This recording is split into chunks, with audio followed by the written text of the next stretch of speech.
pada kali ini saya akan memperkenalkan diri. Nama saya Risna dari kelompok 11. Ini membawakan materi metode penelitian, yakni penarikan kesimpulan. Sebelum saya memaparkan materi saya ingin berterima kasih kepada dosen, pembimbing, serta seluruh teman-teman sekalian yang dimana telah memberikan kesempatan serta kepercayaan kepada saya untuk memaparkan materi saya, yakni penarikan kesimpulan. Baiklah, langsung saja.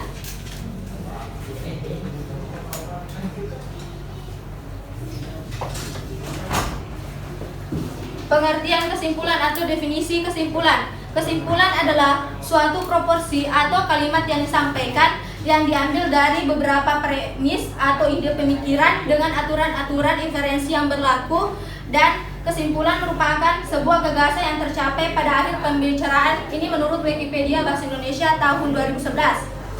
Sedangkan menurut Widjono HS dalam bukunya pada tahun 2007, yaitu kesimpulan atau simpulan merupakan bagian penting sebuah karangan ilmiah yang dimana pembaca yang tidak memiliki cukup banyak waktu hanya cukup membaca selengkapnya, cenderung membaca bagian-bagian penting saja, antara lain yaitu kesimpulan.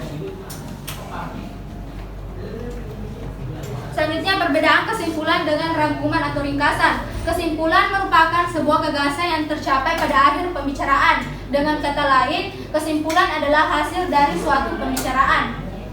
Rangkuman disebut juga sebuah ringkasan. Rangkuman artinya kegiatan menyusun gagasan pokok atau inspirasi suatu karangan atau buku menjadi bentuk yang ringkas dan pendek. Selanjutnya, cara menarik kesimpulan. Ada 3 cara untuk menarik kesimpulan dalam paragraf induktif, yaitu generalisasi, analogi, dan sebab akibat. Yang pertama, generalisasi. Generalisasi merupakan pola pengembangan sebuah paragraf yang dibentuk melalui penarikan sebuah gagasan atau simpulan umum berdasarkan perihal atau kejadian. Yang kedua yaitu analogi. Analogi merupakan perbandingan dua hal yang berbeda tetapi masih memperlihatkan kesamaan segi atau fungsi dari kedua hal tersebut atau hal yang dibandingkan. Dua hal yang dibandingkan tersebut berbeda tetapi meski banyak persamaan, berdasarkan banyak kesamaan tersebut ditarik suatu kesimpulan. Yang ketiga yaitu sebab akibat. Pengembangan sebuah paragraf dapat pula menggunakan sebab akibat. Sebab dapat bertindak sebagai gagasan utama, sedangkan akibat dapat bertindak sebagai perincian pengembangannya. Akan tetapi, sebab akibat ini dapat juga terbalik, akibat yang menjadi gagasan utamanya, dan untuk memahami sepenuhnya akibat itu perlu dikemukakan sejumlah sebab sebagai perinciannya.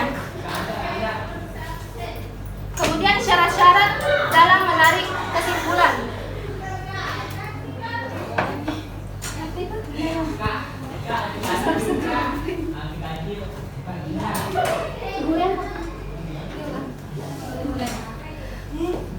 Syarat-syarat dalam menarik kesimpulan. Menurut Widjono HS dalam bukunya pada tahun 2007, kesimpulan harus disusun sebaik mungkin. Untuk menghasilkan kesimpulan yang baik, perhatikan persyaratan berikut. Yang pertama, persyaratan materi atau isi, yaitu kesimpulan berupa interpretasi atas hasil analisis, dapat berupa inferensi dan dapat pula berupa implikasi. Kesimpulan menyajikan gambaran isi karangan yang telah diuraikan dalam bab-bab sebelumnya secara singkat dan meyakinkan. C. Kesimpulan skripsi atau makalah disertai saran-saran yang ditujukan secara jelas kepada seseorang atau sekelompok orang atau sekelompok orang dalam lembaga tertentu. D. Kesimpulan jawaban masalah yang telah dirumuskan dalam pendahuluan. E. Kesimpulan merupakan bab penutup berisi uraian singkat atau rincian yang merupakan konsekuensi pembahasan bab-bab sebelumnya. F. Kesimpulan tidak menyajikan kutipan dan definisi.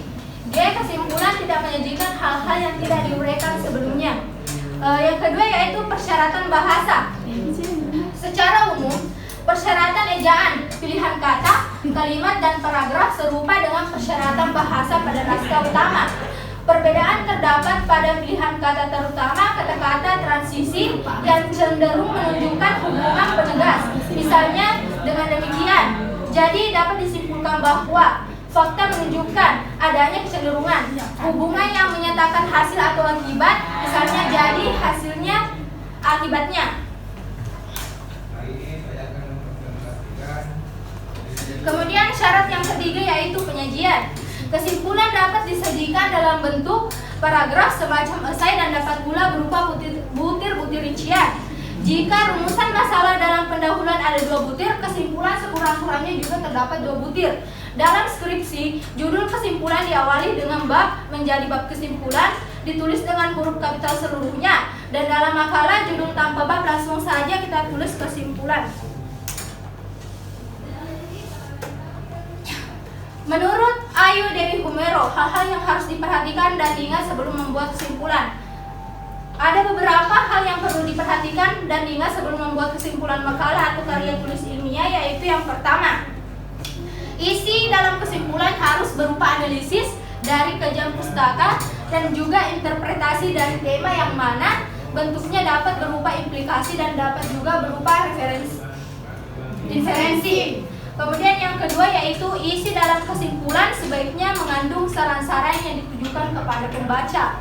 Kemudian yang ketiga yaitu kesimpulan sebaiknya dibuat dengan cara menggambarkan secara singkat isi dari karya ilmiah yang telah dijelaskan sebelumnya. Kemudian yang keempat yaitu dalam membuat kesimpulan karya tulis ilmiah, hindari menyimpulkan materi yang tidak dibahas dalam pembahasan sebelumnya atau makalah atau karya tulis ilmiah. Terima kasih. Saya